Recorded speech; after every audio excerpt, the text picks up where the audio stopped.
I issued an apology video a few days ago. Never should have, because like you said, if there's nothing to apologize for, don't apologize for it. And I came back and I said, never again will I do that. And people are still heated. People are still commenting, telling me I'm racist or anti-white or this, that, or the other. Stay mad, honey, because I'm going to keep doing what I'm doing. It's making me feel like a very healthy, happy human being, and other people are thanking me for what I'm doing. So if I have over 1 million people who liked my first video, who communicated to me that I helped them feel safe and comfortable, and 3 people want to come throw hands, awesome. Like, at the end of the day, if that's how you feel in your heart of hearts, then have at it. Like, that's, at the end of the day, it's not my job. It's not their job to try and change your mind. They came out, they addressed it. Obviously, they were genuine in their apology or their response. If you're still going to be upset about that, then that's nobody's problem but your own. I issued an apology video a few days ago. Never should have, because like you said, if there's nothing to apologize for, don't apologize for it. And I came back and I said, never again will I do that. And people are still heated. People are still commenting, telling me I'm racist or like anti-white or this, that, or the other. Stay mad, honey, because I'm going to keep doing what I'm doing. It's making me feel like a very healthy, happy human being, and other people are thanking me for what I'm doing. So if I have over 1 million people who liked my first video, who communicated to me that I helped them feel safe and comfortable, and 3 people want to come throw hands, awesome. You know what, Feel however you want to feel, that's valid, but it's not my job to fix it at that point. I think that's a great way of looking at it. I think you're probably a lot nicer than I am, because I think those folks who would have felt uncomfortable are being like weak, right? But I don't think that's the point that I'm driving at here. I think what I'm getting at is that like a lot of the stuff on your channel, I might disagree with like the content, but sitting here talking with you, dude, I would never in a million years suggest that like this person is harmful, right? And I think that's something that we're losing sight of, because these days when people disagree, it's like, if we listen to him, it's gonna be 1930 again. This guy said I was dangerous. Somebody said I was dangerous once. I've been told that multiple times. And you know, in the interest of full disclosure, the reason was essentially I made a video saying, regardless of who you voted for, you should still be friends with people if they were your friends beforehand. Like, as long as their reasons were like cool, right? Or because if I have a friend who's like, yo, I voted for Trump because I hate black people, like that's way different, right? Yeah.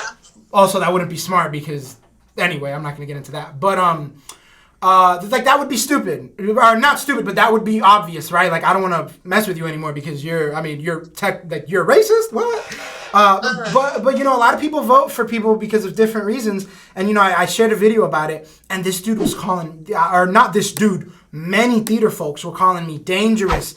I was called Tío Tomás, right? Because, you know, there's a story of Uncle Tom who was like he was like the slave that was okay with being a slave. So I was called the Hispanic version of Uncle Tom. I was called a lot of things. I always cite the Uncle Tom because it was my favorite. Because that was really clever of him. Because he was like Tío Tomás. Like, okay, he put the Latin spin on it. And I think that school of thought has to be dismissed with outright. Because just because someone disagrees doesn't mean they're dangerous. You know what I'm saying? Definitely. I think we need to start looking at ideas more. Ideas and intention. Because, you know, like I looked at your videos and I didn't know the ideas behind a lot of them, right? But I mean, it's clear knowing the ideas that none of those were freaking dangerous, right? Yeah. Now, if you were like a covert op for like the people of color community, and you were like, yeah, we're gonna make a long, crazy plot to like one day there's gonna be no white people if I'm gonna be the only one because you like me, like that would be way different, right? But you know, I think intention matters, and people are losing sight of that so much. Definitely. And Go ahead.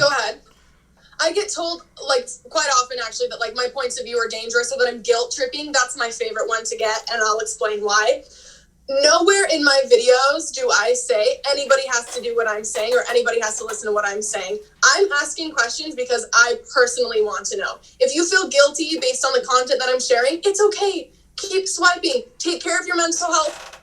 Like, don't feel guilty. That doesn't need to happen. If you listen to my content and you decide there's a change you want to make, awesome. But by no means am I trying to like weed in and be like, you're awful for doing this. You need to change your lifestyle. You're disgusting. I'm just saying, hey, as a white girl from Utah who's a social worker and trying to be culturally competent was some stuff that I can personally do. And people are okay with that. If you're not, it's okay. You do social work? Dangerous. If you don't agree with it, don't participate in it. You do social work? Yes. Hats off to you. You're a superhero, dude. No, I always say there's a lot of occupations out there that don't get anywhere near like the amount of clout that they do. And like social work is like right at the top of my list. Like foster parents are fucking superheroes, social workers, teachers. Because like if you're a teacher in like a rough area, I mean teachers in general are awesome, but like if you're a teacher in a rough area, you see sad shit on a daily basis. My girl wants to be a teacher, and I told her buckle up because you're gonna see some kids who are going through it at home. And so yeah, good shit. That's awesome. I think that says a lot about you, man. I think a lot of folks are easy to dismiss someone or, you know, whatever because of just something that they say, like because of a word or because of this or because of that.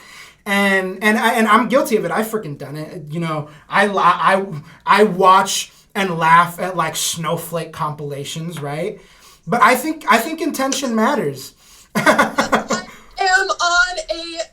There is an article about me. YouTube published an article about me, right? I looked at your congratulations. That sounds sick.